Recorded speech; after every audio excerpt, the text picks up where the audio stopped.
which I think might have been... Actually, I have no idea who to... Oh, Luca. Right, so looks like we're all good to go. I'm not getting booted off. So hello, welcome to the Trans Nation Formula 1 World Championship Esports Series. We will shorten that down for future reference. I'm Brett Keenan, joined in commentary yet again by Mark Bratby. Mark, of course, pretty much taking the handle for me last weekend while I was having a day off from commentary. Welcome to commentary yet again, Mark. And last weekend we saw a new race winner in Amar Singh for Williams. Who do you think we will expect to see win today on the tight and twisty natured circuit that is Hungary? Oh yeah, morning Brett to start with, and morning or evening to everyone else watching this live feed. You can't really say who we expect to do much. Yo's is pretty quick. You know, there's a few quick guys around, so yeah, we'll just have to wait for qualifying and see what's going to happen. So we also would like to pay umbrage to this guy here who we've got highlighted, the Legend Gamer 3, Engine Segal, who has been promoted up to F3 in response to his dominant performance in round 1 of the championship for F4 last weekend at Germany. So he has now been moved up to the ranks of F3, and should he be still too quick for that, he will eventually progress up the ranks till we get him where he's going to have a challenge. So welcome Engine Segal to the championship. 14 drivers, it looks like it's going to be our in-game number. We still have 5 minutes on the clock before the session is set to get underway. Only one driver on my list online at the moment who hasn't come on is Connor Paisley, and he won't want to be doing that too much because it's hurting his chances of divulging some good results here. So we're also missing Ryan Connolly, Dogo Cruz, Nicholas Adams, Aidan Raphael, Junior Bondarenko. So these guys, it's hard to say what's going on. I might just because Aidan runs on a phone service, I might just see if I can at him on Discord and see if I can draw his attention and see if he's going to race today. So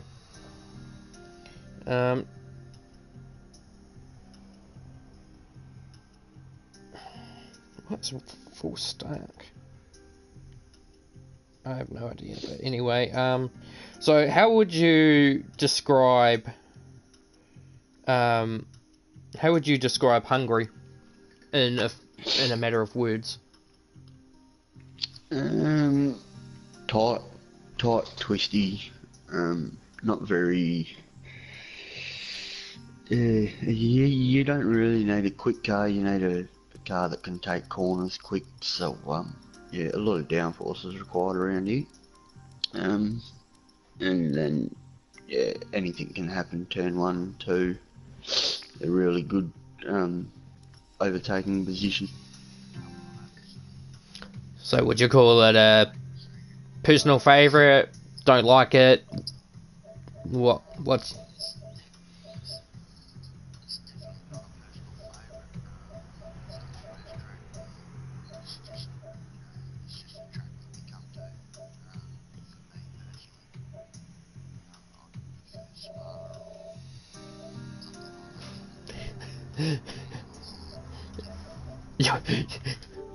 I'll just say that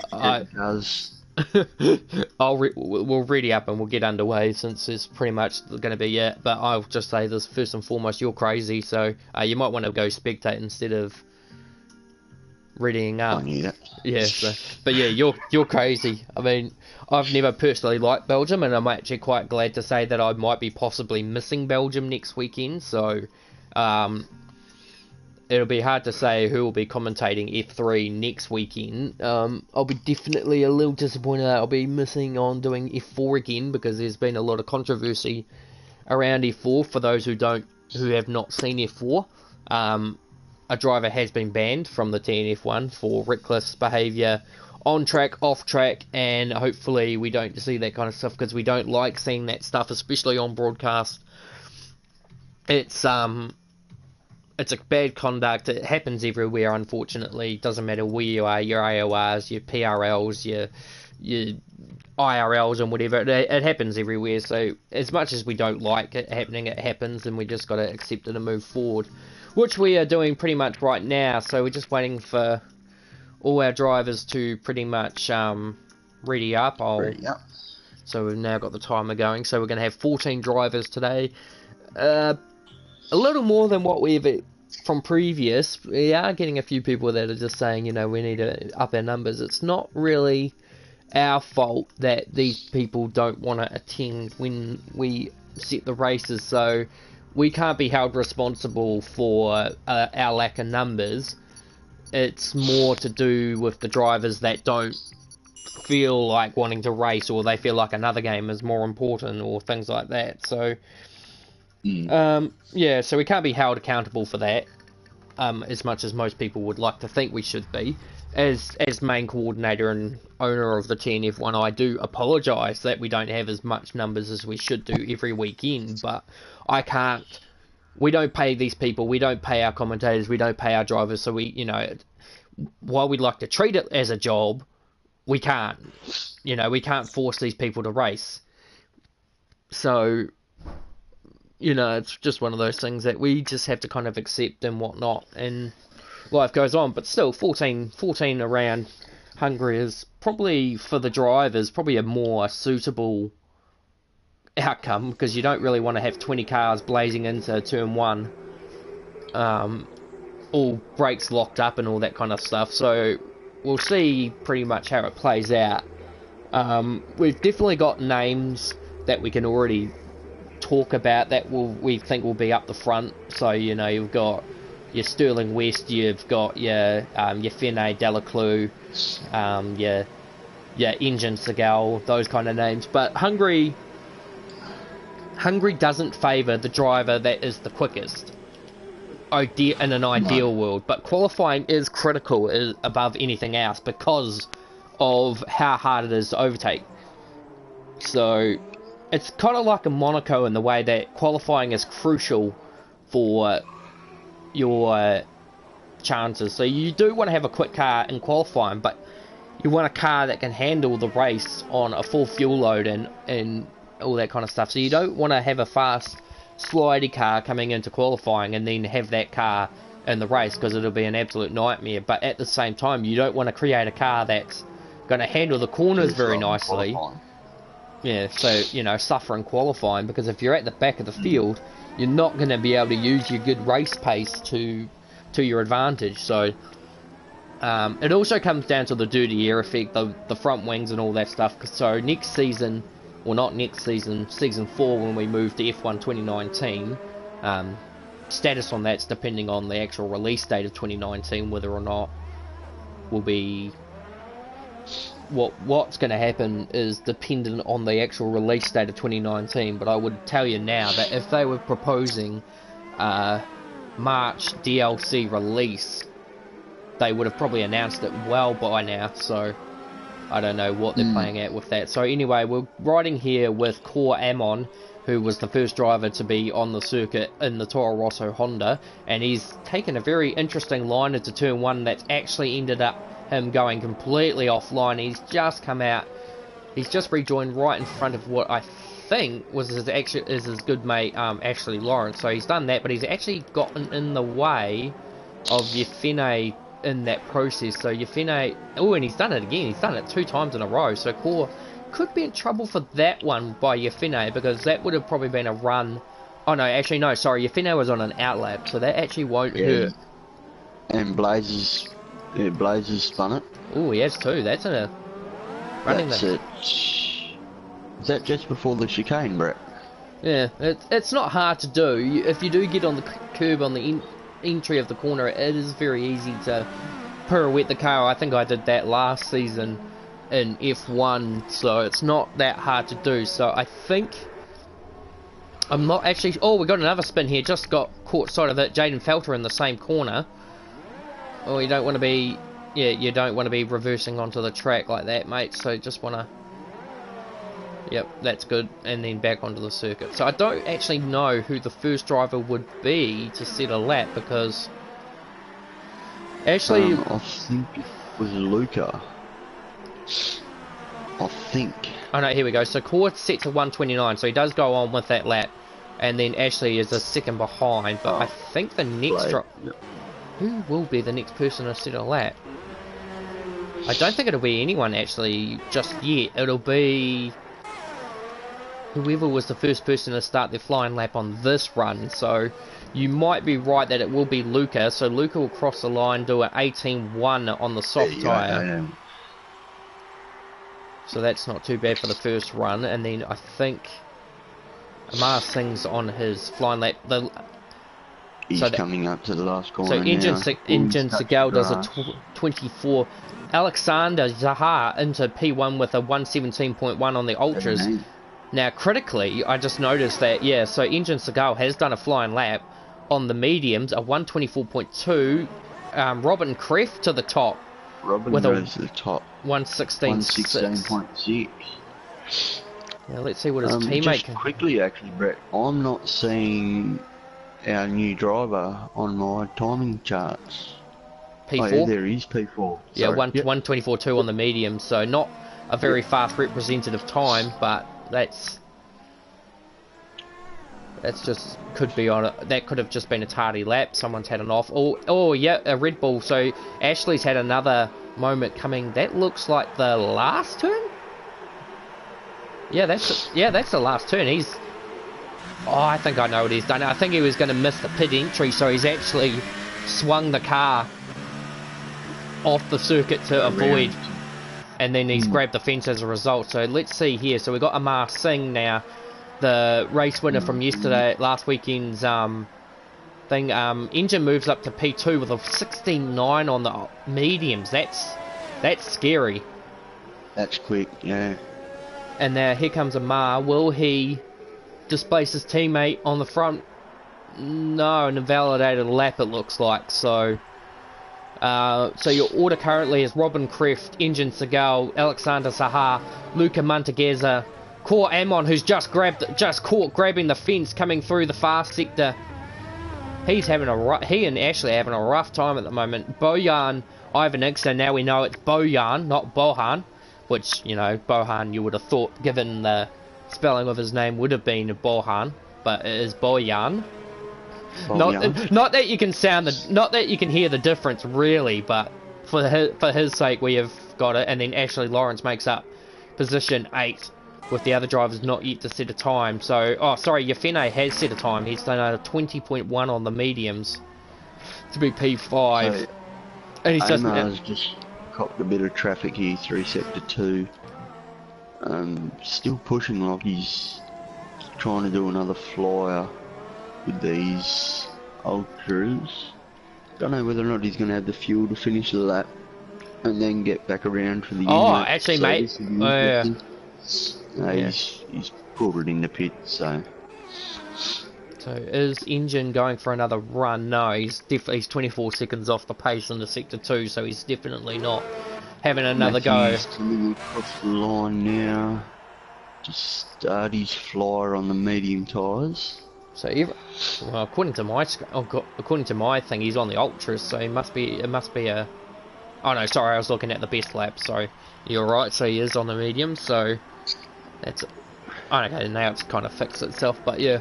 Running on the medium. So everyone's not. There's only a select few running the different strategy of the ultra soft, which I can't say I've done a lot of race practice for this weekend's racing. I know I've done a lot of just racing practice in general to hone myself, but I know for a fact that the ultras don't have a very long lifespan. It's kind of a similar trait to Germany in a way that the ultras are not ideally the best race tyre to be on.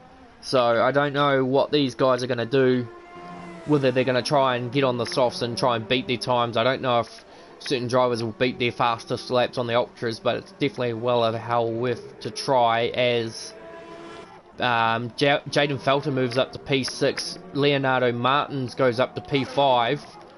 Still waiting to see what Matthew Elliott can do in P14 at the moment. They are championship points leader. Comes around the final turn. It's going to be a 22. Invalidated 22.3, so I'd say he probably would want to jump on the softs if he thinks he needs to get a good time, and a lot of the invalidations I find come from turn 4, turns 5 and 6, turns 6 and 7, the chicanes, and then just coming out of this corner here where we're watching Bojan come through, so you can track. It's quite a easy place to make a lot of corner cutting mistakes and whatnot, but as it stands, it's quite a relatively even spread among the top 5. Only really a second and a bit covers the top 5, with only 0.6 of a second separating the top 2, and that's on the space of 2 different compounds. Now, Engine has responded in a way by, looks like he might jump onto the softs for the next compounds, yeah. The next run. Luca has moved up to P4 with a 118 flat, 4 tenths ahead of Leonardo. Coming around the last corner again, he's still pushing pretty hard. And he does set a time this time by 21. Yeah, 1:21.8. Which puts him in 9th place, just behind his teammate. So, and 1 place critically in front, behind his championship rival of Yefene. So Yefene starting to close the points in. Of course, Yefene also took part in last weekend's F1 race, where he scored a career best 4th place on debut.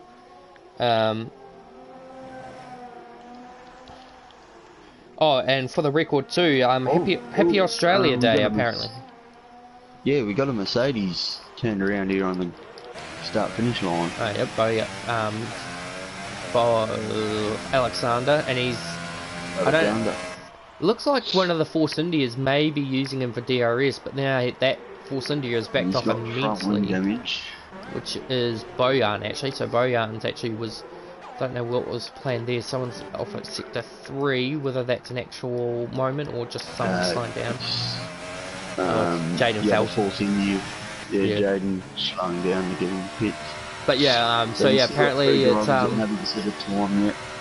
and one of them is Sterling West, which is quite surprising to say the least. So whether Sterling is waiting for the right opportunity or whether he feels like he doesn't want to qualify, I don't know, but we'll move past that for now and just, yeah, wish all the Australians a happy Australia Day, apparently, so...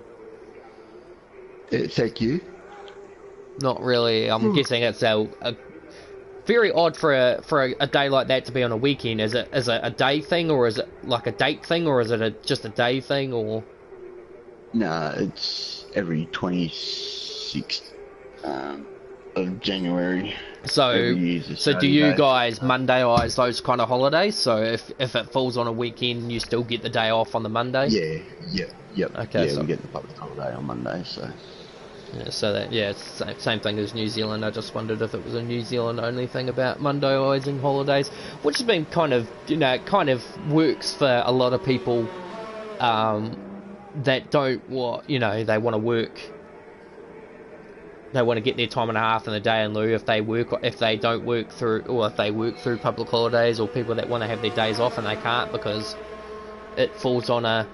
And that's kind of like why Easter in a way is kind of like that, because they created Easter Monday because people didn't like the idea that the day that they could have close their stores was a weekend anyway. So, so like supermarkets could close on a weekend, but retail stores would already be closed on those days. So it was kind of unfair for them to have that kind of prospect. So then they created these Monday-izing holiday systems, which then annoyed a lot of retail, because it meant that these people were getting a day off and they still had to work, which meant their workloads would be busier. But anyway, we'll move past that. So not very many drivers now on the circuit. We've only got Matthew Elliott, who's actually improved to a 19.4. He's actually now ahead of Yefene, his championship rival, so that's big in the championship side of things.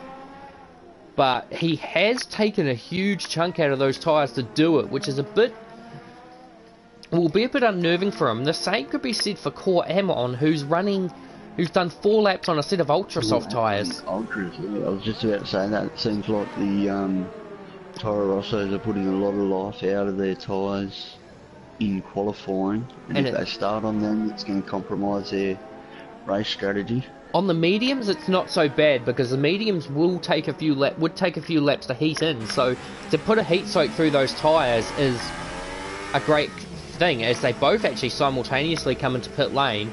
But it would be a good thing for Matt to run these tyres through a little bit so that they come up to temperature pretty much on point. Now, if this was a few minutes to go into qualifying and that one more run would be involved, I'd think Core would have been heavily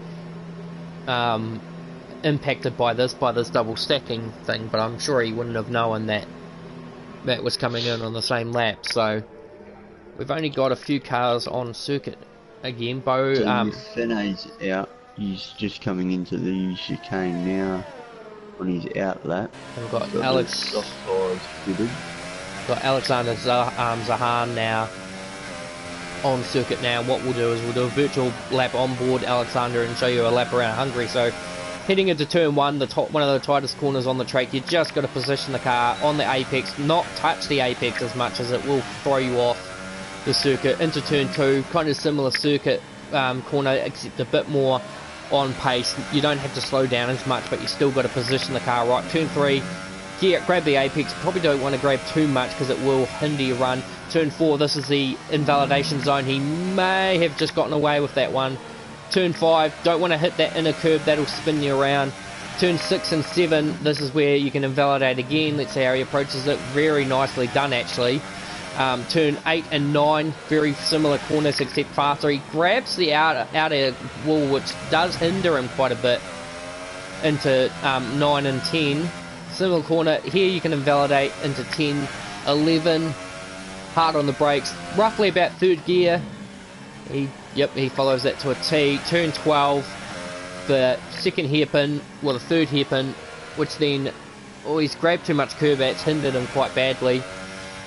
And yeah, he's going to go for another run, so this won't be an improvement, so he'll take another crack at it.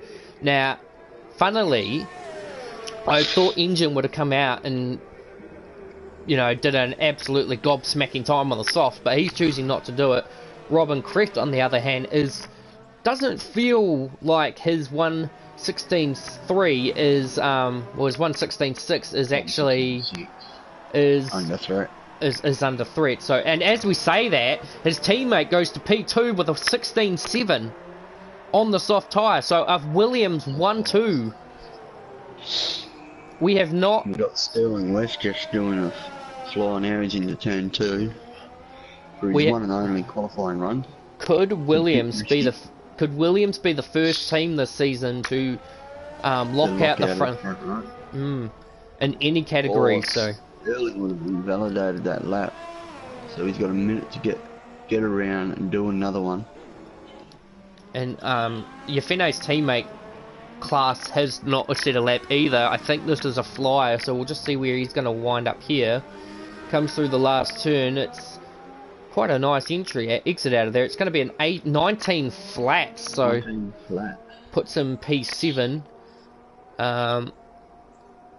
And he's pulling over to the side of the road, which my guess would be to retire the car, which under context of rule 14.1.4.2 he should not do.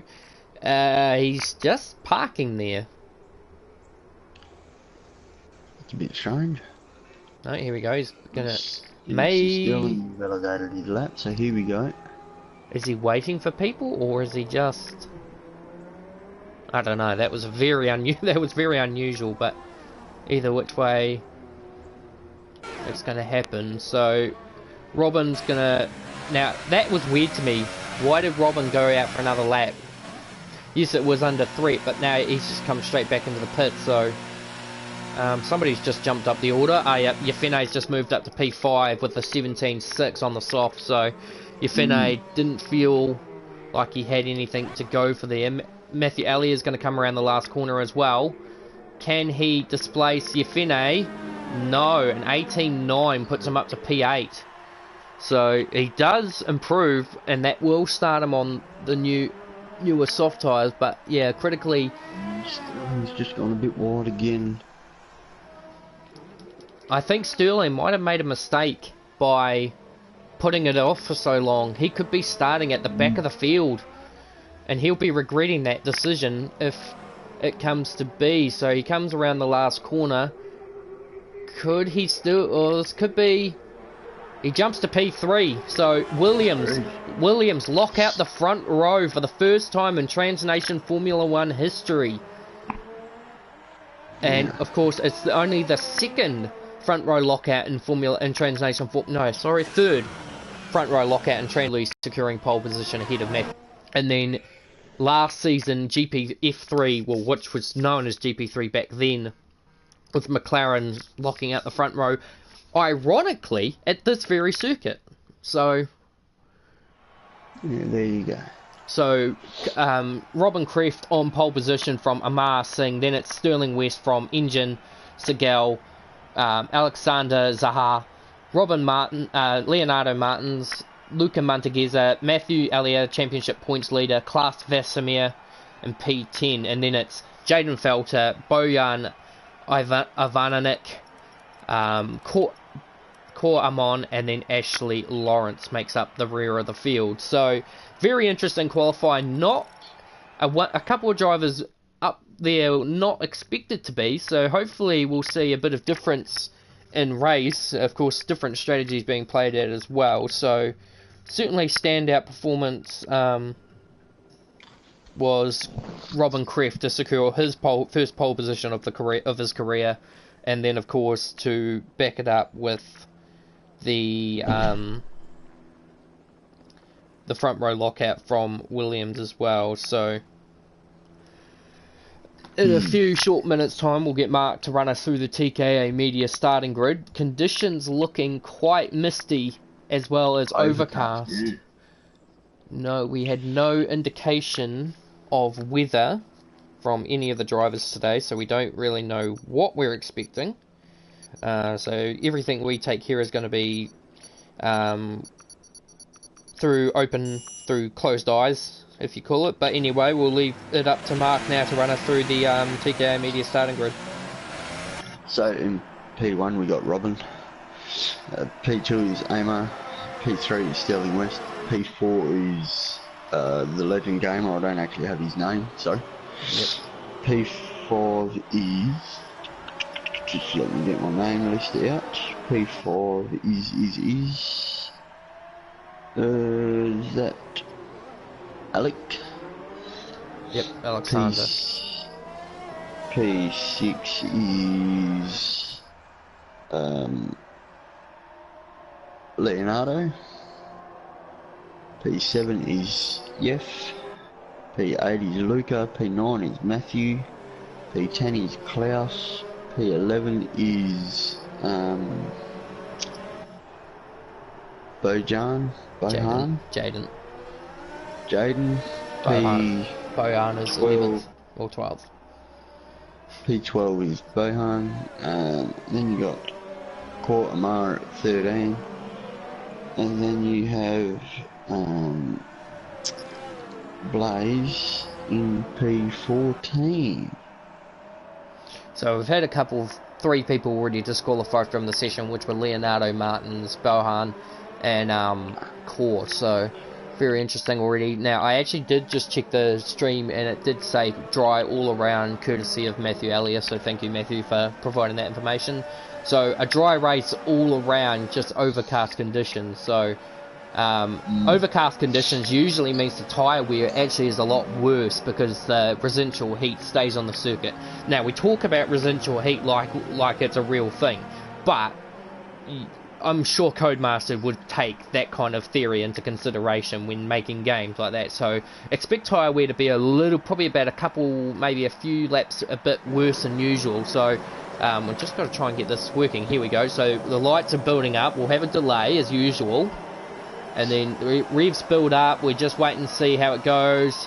It's lights out. Away we go for the Hungarian GF3 category race. And actually, Blaze went nowhere heading into the thing. Here comes Amar down the inside of his teammate into turn 1. Amar Singh should take the lead. No, Robin actually fights it back and takes the lead heading into turn 2. But Amar's going to... Oh, there's been contact between the teammates! Contact between the teammates. Oh, no. Oh...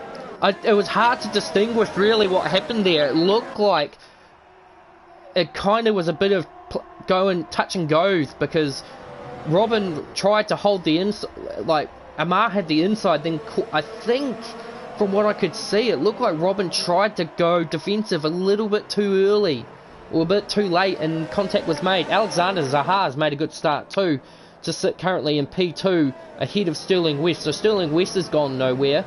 Engine has gone nowhere. Yafene's gone nowhere. In fact, pretty much the whole field has gone stale, apart from, of course, Robin going backwards to P11, and Matthew Elliott has also dropped a couple of positions also to be in position 10. So, oh, here we go. Alexander's made a huge mistake coming into the last corner, and Sterling made a beautiful move around the outside. We're just waiting to see what's going on here, because now Engine has made a move on Alexander as well to take the lead. Now that's going to be, I can only imagine that there's going to be quite a bit of butting heads by this, because the Williams team, Williams have made a real balls up of this race. A possible 1-2 finish has now turned into a comeback drive for Robin, and in saying that too, Alexander, who made a good start to be P2, is now just starting to slowly get mauled by these other drivers. He's just slowly getting overtaken one way after another. I think he's got a problem of some sort. He's just not... It just seems to be getting... He's getting overtaken by one car nearly... He's just getting overtaken by one car nearly every corner. So I do think there was a bit of contact in regards to, we just got a moment back there. I think Ashley Lawrence has had another problem as well, but I think there was a bit of initial contact from other cars in response to that Williams kerfuffle. So there could be a few telltale signs of damage from certain cars. I can't really see. I think Amar's managed to get away with it. I think it's hard to say. And now Alexander's falling down, dropped 2 positions again. And the fastest laps just keep moving. So Alexander's now coming in. So your theory might be right. Fastest lap. So yeah, I think your theory might be right there. I think Alexander's got wing damage, and he's just got a 5-second stop go for speeding in pit lane. So we'll just see what's going on. No, it's a strategy change. Yeah, right. I don't know if it's tyre wear. I mean, I think he was on the ultras. I didn't see when when he started on them, but I think his strategy's compromised. I think, oh, this could be close. Oh, no, he'll come out cleanly ahead of Robin, and Robin will just be... I don't think I want to have it. I don't think I want to be in the Discord chat later this afternoon, so no, I think it's going to get quite heated between the two, and I don't blame him, because it was...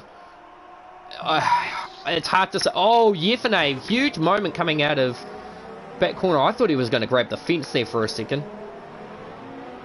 He's now under attack from Leonardo Martins, who had a pretty good debut at the British Grand Prix last weekend, well, actually 3 weekends ago. He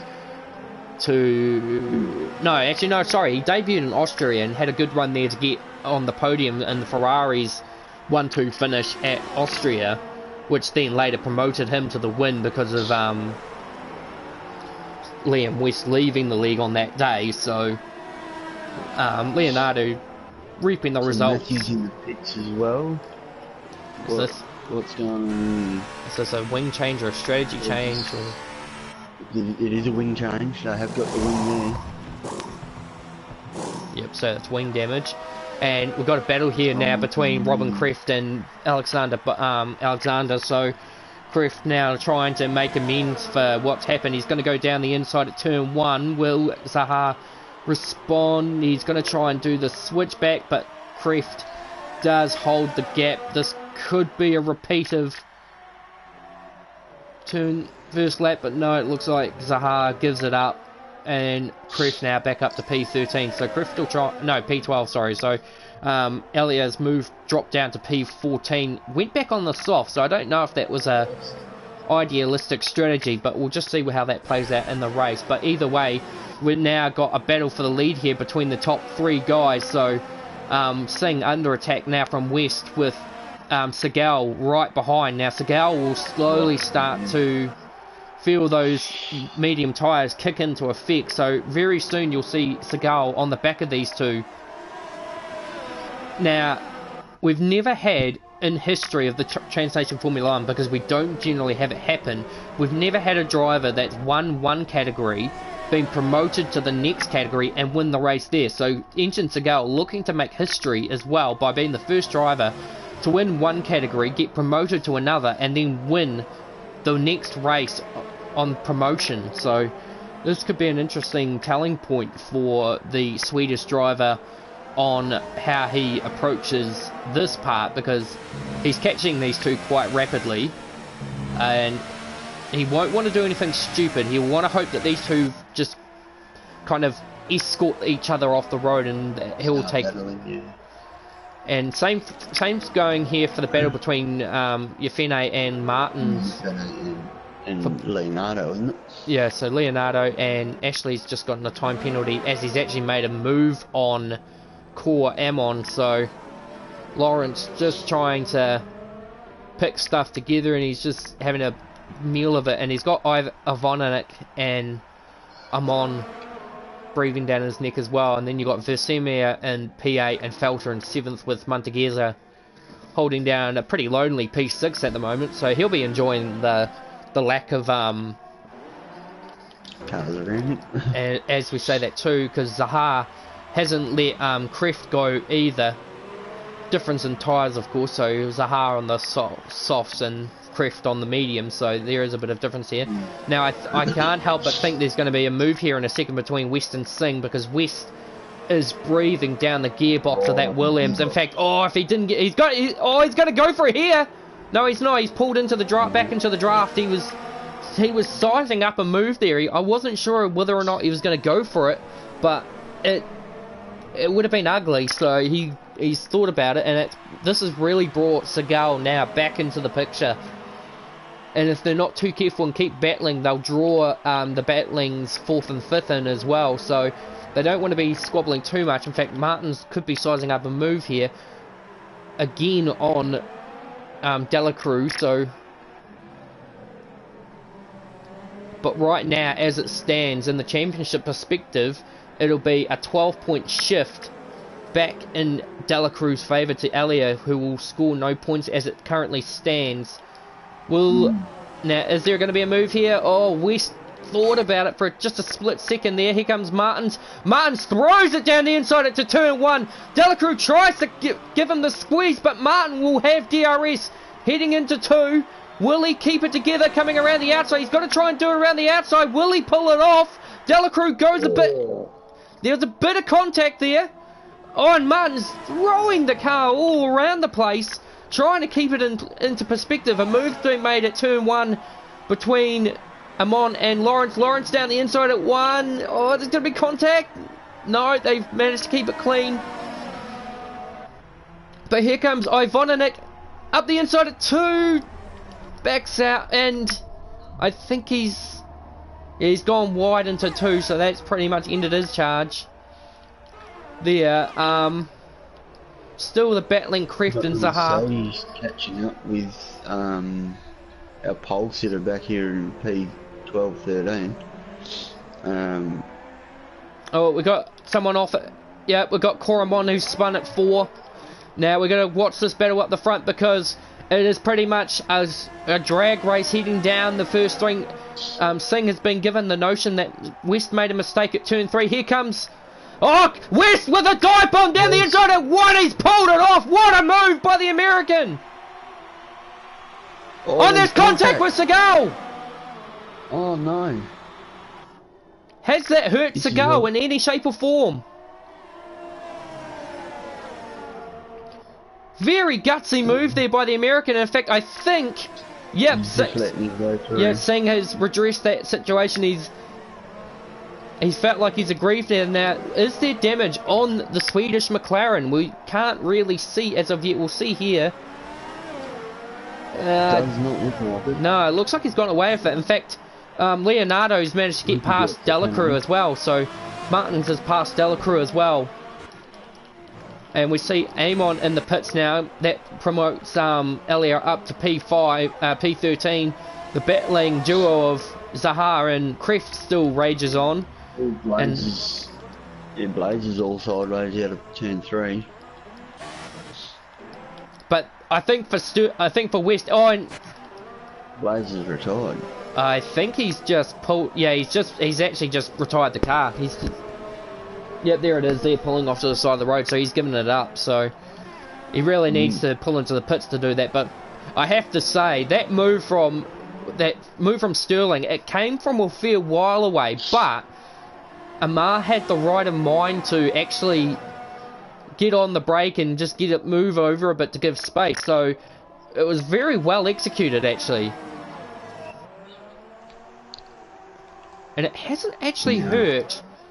It hasn't actually hurt too much in the way, because Martin still holds 6 seconds on the field. Now we've got Versemia coming in from position 8, and of course he's on the ultras, so this would be about the expected lap number. He's had a pretty quiet race himself, so he'll be quite delighted that he's managed to stay out of trouble. And all this has promoted Robin Kreft back up to P9, so despite all this he's still salvaging some points. But we do know that he is expected to come in. He will still have to come in about the same time as the leaders, so So Amar's starting to fall off these two at the front. So I wonder if he's feeling a bit more tyre wear than what Sterling is on his softs. If Amar's just been driving him a little bit harder, a little bit overheated on the rears or something. Yeah, it'll be interesting to find out at the end of the race. We still got our Mercedes and pole sitter up at each other's gearboxes, as per se here in the F1 leagues, F1 community, so that's nice to see that they're racing on and toe and just cutting their way through the field slowly. And in saying that, we've still got an unresolved battle here for the lead, with Segal just basically clinging to the back of West, and we've got a stray in the Monster. So we've got Core, who's kind of thought, oh, I want to be in this battle too, but now he's decided he's probably going to get a pit lane drive-through penalty for illegal blocking or for failing to, ignoring blue flags. So he's given that up and he'll just trundle along. So that battle between Kreft and Sahar has just not gone away at all, but it has brought Elia into the fray, so it's going to be an interesting battle there. And here we go, look at this, Segal. West has gone immensely defective because Segal was on the prowl now. He's going to try and go around the outside. We've lost Bojan through disconnection, and Segal is going to size himself up. He's managed to hold it around the outside to position himself for the inside. Segal down the inside at turn 2. The traction will play a part into this. They go side by side through 3. Segal has been forced off the circuit. Will West redeem that spot? No, he won't. So there could be a little bit of a discussion about that, because while they gave each other space, West did still escort Segal off the circuit. Though it didn't compromise the space and time, it did. Yeah, it was on my screen though, Brett. It was before the corner. It looked more like a bit of desync than Sterling actually driving into him. And it was before the corner, and we both know that's not a real corner to be trying to move on the outside. You want to be on the inside pushing the other car out. So, you know, as you say, yeah, there might be a bit of talk about the move, but I don't see anything apart from a racing incident in that. Well, I think we're about to see take 2, and he's not even waiting for the first turn. He's going at the last turn. And here we go again. So the battle for the lead presses on. Seagal tries to go around the outside. West covers. Seagal tries to go around the outside. And now, here you go, switchback. So switchback for Seagal. DRS activated. He will have to. He's got it done. Bit of contact between the two. Beautiful move there by Seagal. Seagal now to the lead of the Grand Prix. West is going to try and hold it, but you could tell. Oh, West flew into that corner. I thought he was going to drill the back of Seagal there, but Seagal decided, I'm not even going to wait till turn 1 to make this move. You've made it. You've given me an opening. I'm just going to take it. Very nicely fought by these two. It's all pretty clean, and now I think the soft guys are going to want to start thinking about their pit stop. Now, we just saw a move. I just noticed that, like I said, the battling between Kreft and Zaha had brought Elia into the frame. Elia has now gotten past Zaha quite convincingly and is now on the back of Kreft, but of course there is a two lap differences in the tyres, so that probably explains a bit. I think Bohar made a mistake as well, and now you can now just plainly see how much time Seagal was losing to these front runners. So he's already pulled out 7/10 of a second, does the fastest lap of the race, and doesn't have to stop, whereas the guys on the soft runners were going to have to start thinking about it very shortly, like you said. So Bohan has lost connection and is getting overtaken left, right and centre. As a result, we've got a move here as Luca Montegheza now comes in from position 6. He'll jump onto another set. Mediums. Screen shows as another set of softs, so they're flicking in and out. Mediums getting to the end of the race from here, Brett? What are we looking at? Just over 22 laps. I think so. I wouldn't have a clue, to be perfectly honest with you. As I said, I haven't done much race practice for the circuit. Any practice around here, so I don't know. Oh, we got an incident in sector 3, I think. Yeah, Leonardo Martins has had a spin. Leonardo. So that's going to cook his sauce. And Coramon now just letting Yefene through, or Delacruz through, so yeah, so that's a bit disappointing there for Martins, who was going through the field quite rapidly, and Zaha has made a mistake again, because he's only just not long overtaken the ghost of Ivonic, so yeah, Zaha, who was running up the front, still having a few teething issues, it looks like. But for Elia, it's good because he's now back in the points and he's challenging for a possible 8th place finish. Because he'll still have to stop like everyone else does. The only difference is that he'll run for 2 laps, or should run 2 laps longer. But arguably, if you're trying to do the overcut or the undercut on someone, you will take a bit of a hit and pit a lap early and perform the undercut, because the undercut on this circuit is critical. It is very powerful. Yep. So Seagal now. Here we go. We've got DRS open. Let's go. Gonna force Kreft to go defensive. Kreft. I didn't even look like Elia was actually going to try and do a move there. He was just probably waiting. Oh, here we go. Is he on the outside? Oh, bit of a bump there, but I think Elia turned in just a little too early, which then, you turn in, boom, oh, hold on, there's a car still there, and then got another, and now Bohan again in the pits. Is that for Bohan, or is there something else? Yep, there we go. Lucas had a mistake, as has Martins again, so Martins now has no front wing. No front wing. And we've got Sterling and Singh now in. Sterling and Amar have come in. Yep. Change their tyres. So Leonardo, and Leonardo's put it into the wall in the pit lane. He should have got off the gas. Oh no. And so his car's just trundling down pit lane with no wheel.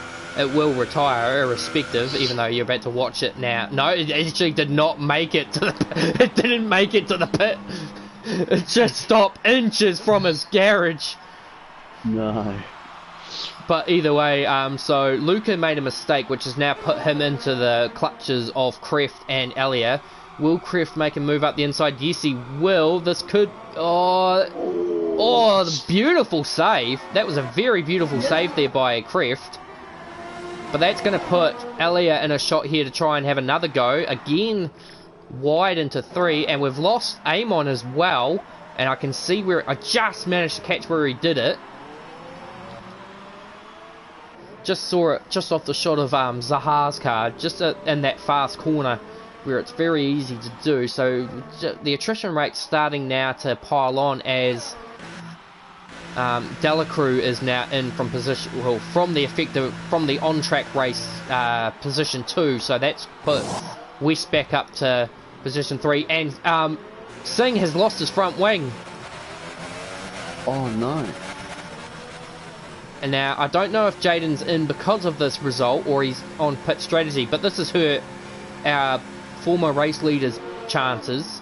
And that'll be an even bigger kick in the teeth for Kreft, because he's gone back on the softs. The guy that's taken him out is now not reaping from that mistake. So, will he come out? Actually, I think... No, actually, I think Justice...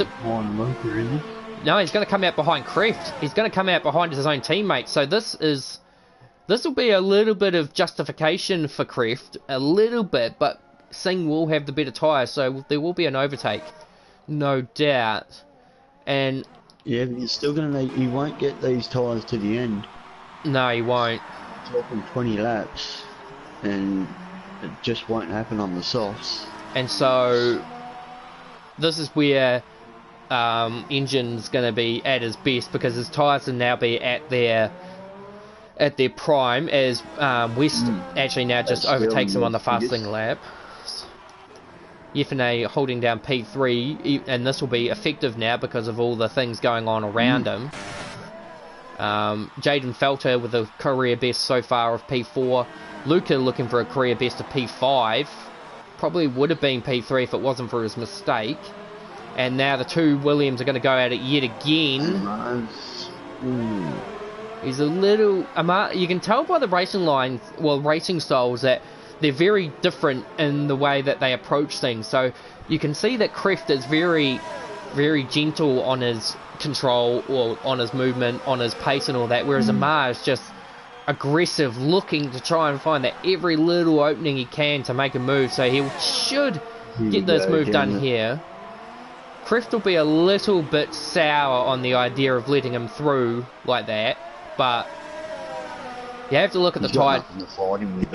No, so he's better off just... And so Elia's in. So that Matthew's in pits.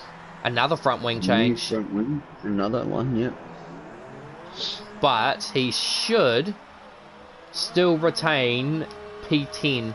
Oh, interestingly, Leonardo's brake duct...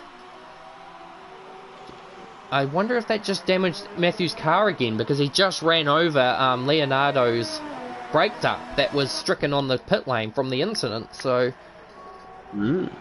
if he's got damage again, that would be very unfortunate, especially given that, although he will have to surrender position. He's doing that right now, so great job there by Matt to get out of the way of Sterling, who's trying now to pursue Engine. Now, looking at the sector splits from the last few laps, Engine has lost a bit of time to Sterling in the process of the...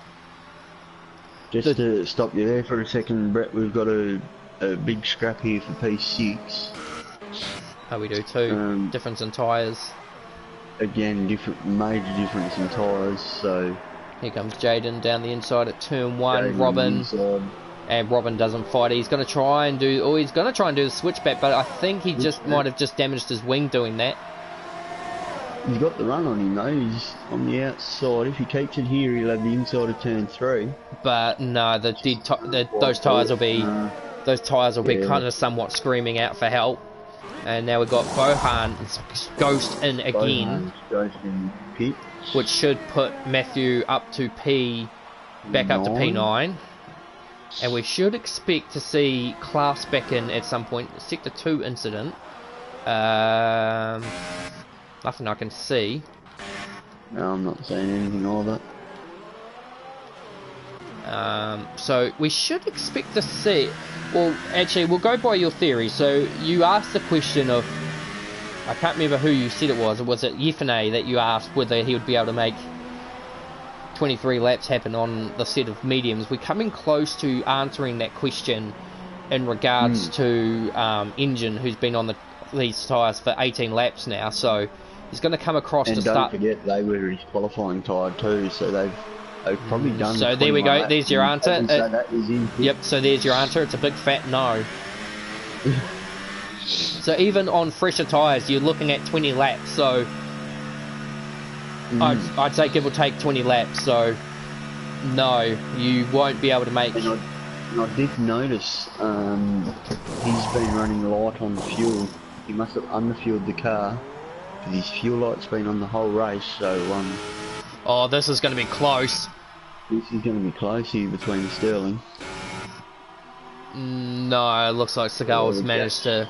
Yeah, the gap's thereabouts where it was before the pit stops. And now we've got Singh on the back of Muntegeza here for position 4. 3 lap difference in tyres and different compounds to boot. Different compounds, yeah. Should expect to see Kreft back in very shortly, especially. Luca could just move over here, stay within a pit range because Amar's never going to get them soft tyres to the end. 15 laps to go, and they're already 4 laps old pretty much at the end of this lap. But whether things going to know that. Yeah, whether or not Luca would know that would be another thing. And he must do. He's just turned ARS completely down. Just let him sail past, so it's probably a bit of smart racing there by Luca. He knows he's not fighting him on track at this point of the race. You know, if you can just stick with him as much as you can on the harder compound tyre, you know, could turn out to be a good couple of points. We've still got this battle here between our pole sitter and Jordan, I do believe it is. Jaden. Oh, Jaden gives him a tap. It's a ball. I wonder if that's giving him front wing damage. No, it hasn't.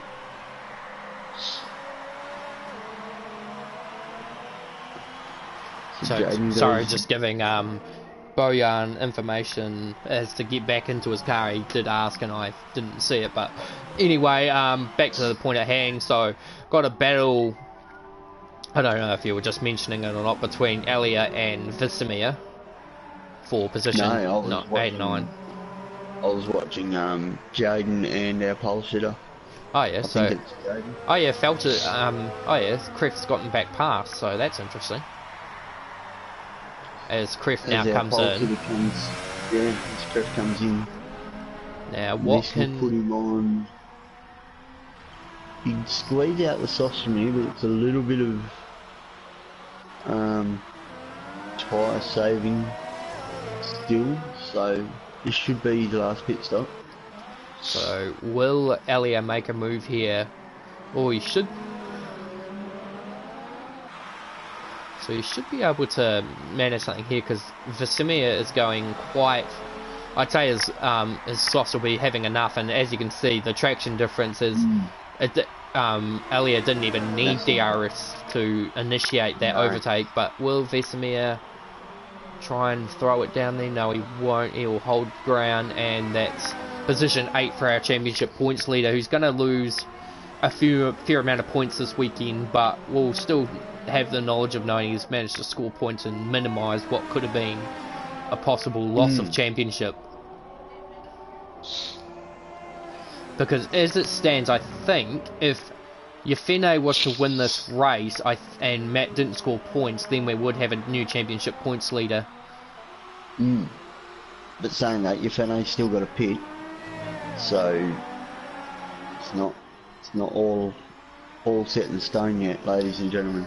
No. Well, in saying that, I think Elia will just be able to make it to the end on these tyres, but they'll be screaming for mercy by the end of it. I know that Class's tyres will be screaming, "Get me off, take me off, take me off," sort of thing. So they'll be screaming that now, though.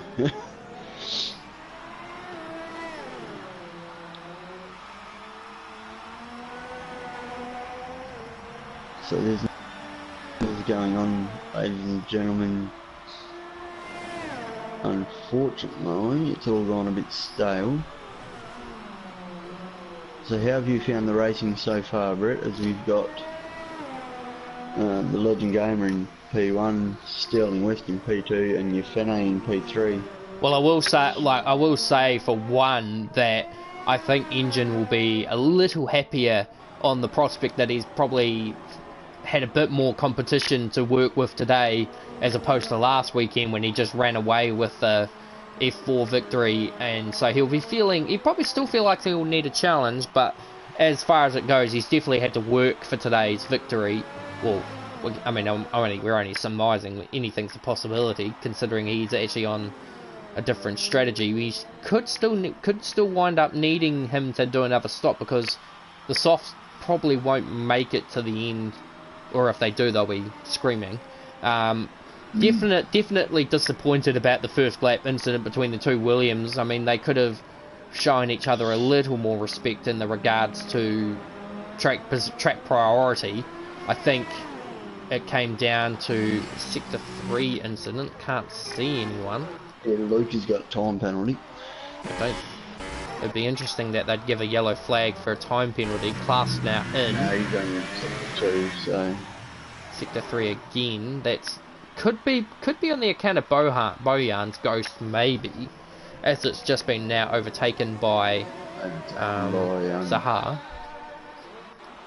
But yeah, I mean, I think to me that the incident between the two Williams was kind of 50-50 in the way that Amar should have given more space in a regard, but then at the same time, I think Kref kind of turned in a bit too early, or tried to defend too early, and these things happen. I mean, it's not the first time we've seen teammates collide in Formula One. Certainly won't be the last time. No. So Klaus has just come out in front of Mercedes Elia, and 13 which is seconds. About the only battle that we've got on track. So if Klaus should be able to pull away on these soft tyres, 9 laps pressure. We'll get them to the end from here comfortably. And between him and Matthew, I think there's quite a gap. It's 28 seconds, I think. Yeah, it is. It is, but they're about the only 7, 8, 9 are the only 3 that will comfortably get their tyres home from here. Everyone else looks... Kreft is a certainty, because there's only 10 laps to go, and the softs can usually go up to about 11 or 12, so I think Kreft is safe. Definitely the next 3 after that. Zahar, yeah, I think Zahar can make it, because that's 19 laps, and we did see Engine make 19 laps. Sterling will have to put 20 onto his mediums. Yeah, so there's another 15, so there'll be 20 laps on Sterling, so he'll be his car will be just, his tyres will have enough. Luca, if anything, is in trouble. I think Luca will have to either make another stop, or he'll have to back off immensely. Although Zahar will now definitely make it to the end with a new set of softs, but at the same time he could have possibly have just given up the notion of a points finish by doing that. So and yes, we do treat, even though he's disconnected, we still do treat. Well, actually, in saying that, he's back in his car. He's back in his car. So Bojan will try and take these tyres to try and catch Class for position 9. So I was going to say that, but Alexander would have had to take a notion of losing to a ghosted car, but now that we've all been there before, haven't we? we had a race in F2 last season, although we called it GP2 last season, where our race leader with only 3 laps to go disconnected, but his car still managed to beat the rest and claim victory. So, stranger things have happened. So, and then of course our second place guy, who only had 2 laps to go, crashing out at Mirabeau, and this was at Monaco. So he had front wing damage and decided to try and take Mirabeau flat. So that that doesn't usually end up too well. So we got yellow flags waving at the final corner, Brett, but there's no one sitting there, so I think it's just a glitch in the game. That wouldn't surprise me too much. Now, the gap between Sigel and West has expanded out to nearly 10 seconds. Now this looks like an actual interesting... South has gone off. Yep, looks like it's... And Sterling with a 3-second... Yep, for turn 4. Turn 4, yep. And Yefene will be just kind of sitting there thinking, yeah, it's P3, but could have been better. Could have been a whole lot better.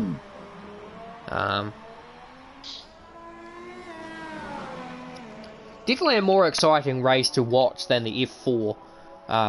No offense to those F4 drivers, they drove, well, most of them drove superbly to get the results that they did.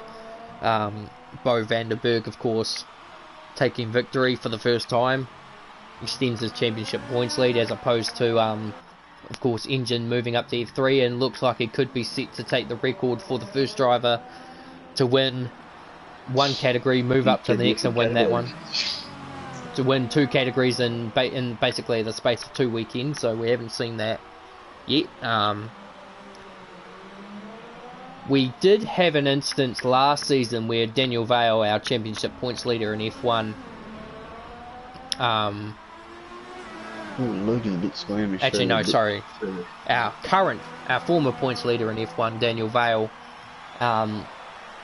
won the GP2 race in Brazil, then went to F1 for the final race and won that, but of course he wasn't promoted to F1, he was just there because of how the system worked.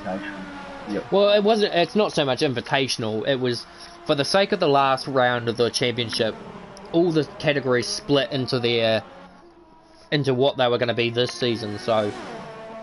right, yeah.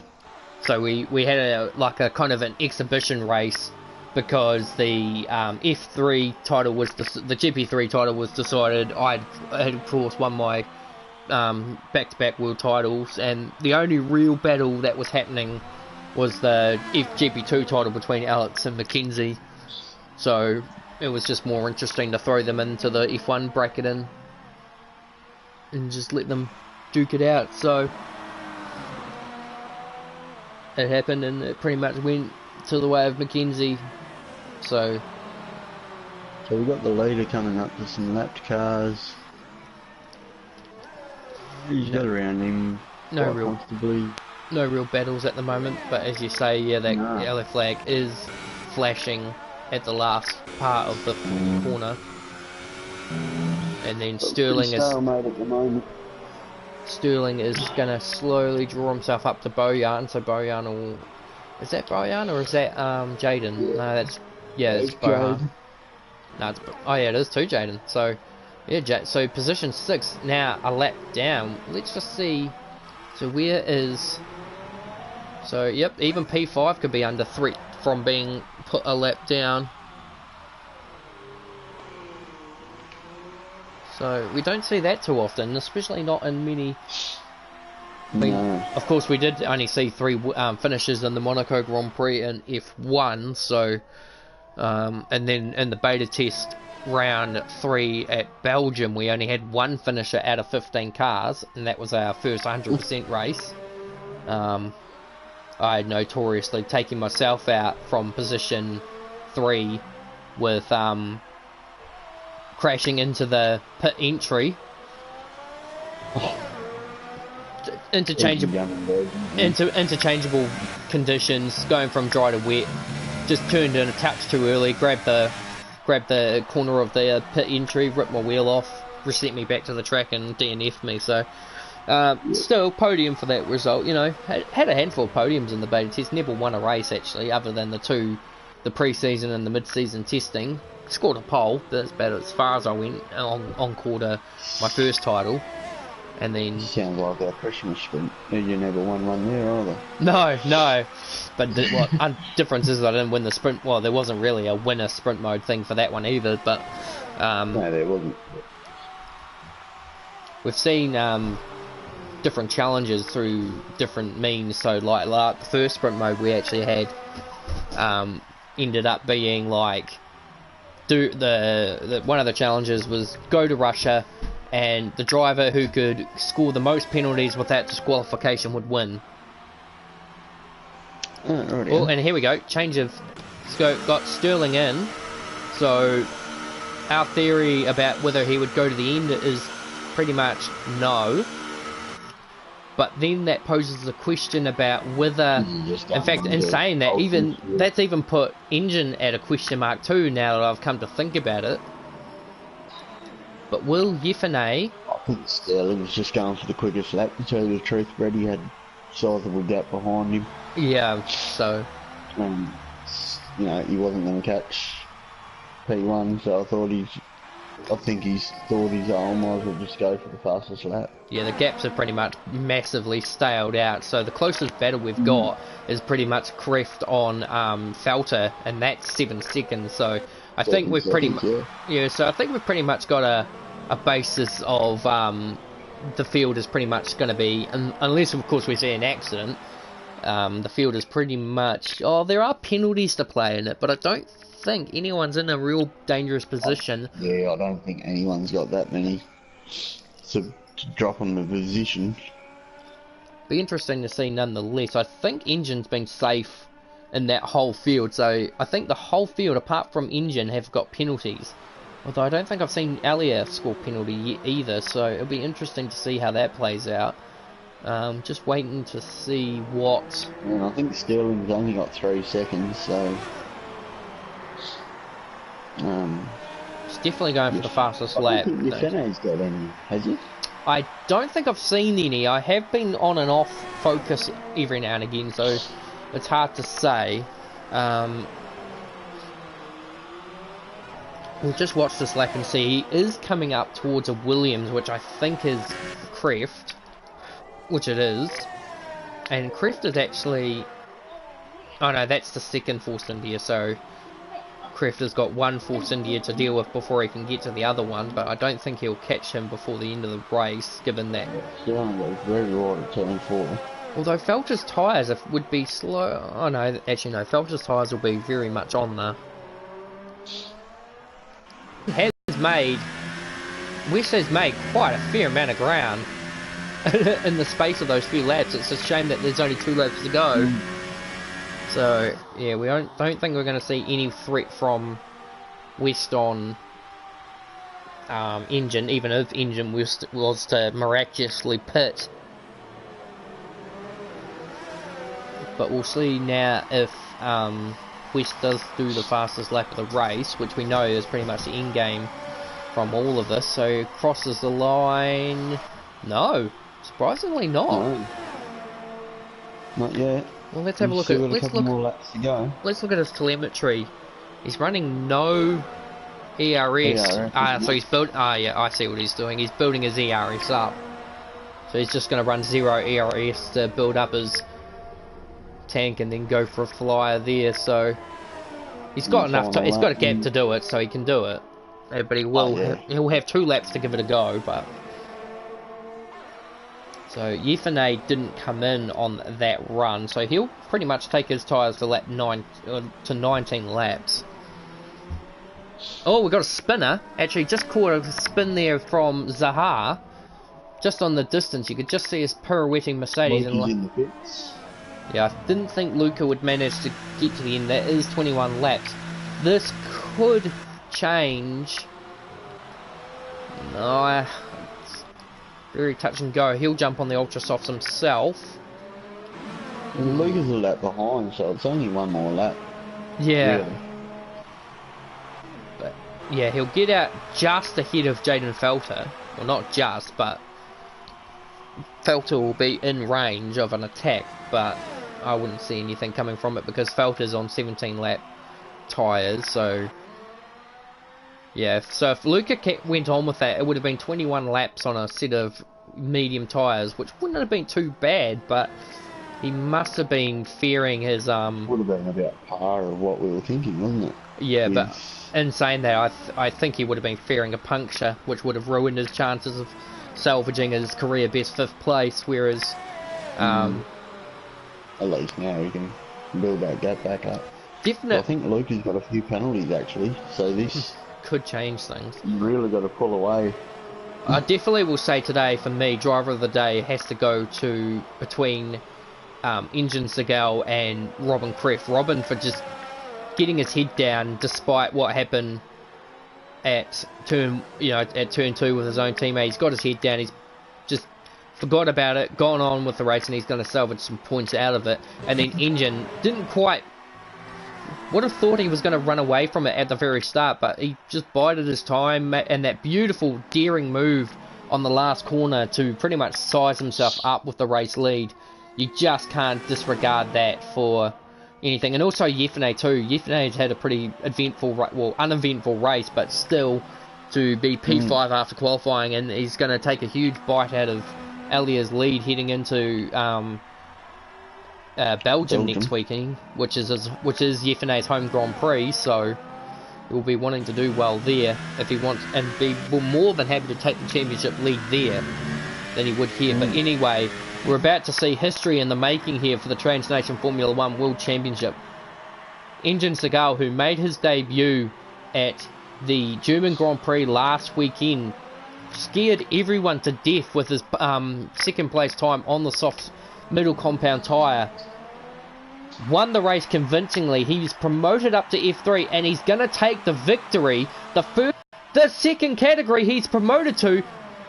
Engine Segal wins the Hungarian Grand Prix for McLaren, and he's also the first driver to win back-to-back races in a different manufacturer, engine, team, you name it.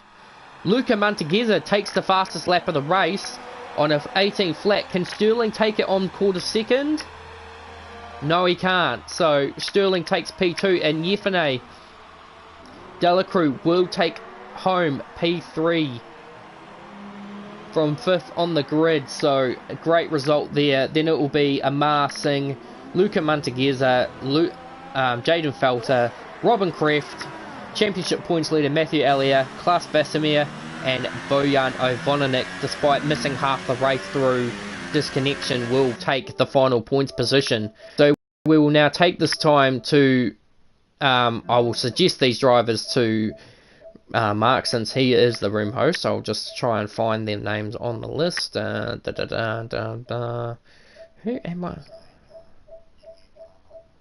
Yep, so TG Raikkonen. Where is Ruslan? There he is. And then the Legend Gamer appears offline. And done. So there's our 3 podium sitters on taking their respectful places to congratulate our 3 podium sitters, different nationalities as well. American, Belgic, and Swedish. Mixed variety, mixed teams, 3 different teams. We've got Yef here joining us for position 3. Yef, very uneventful race for you, but still to salvage P3 from what was P5 on the qualifying, you must be thrilled about that. And of course it is taking a bite out of Matthew Elliott's championship points lead heading to your home Grand Prix next weekend, so you must be feeling a little revved up and ready to get to Belgium.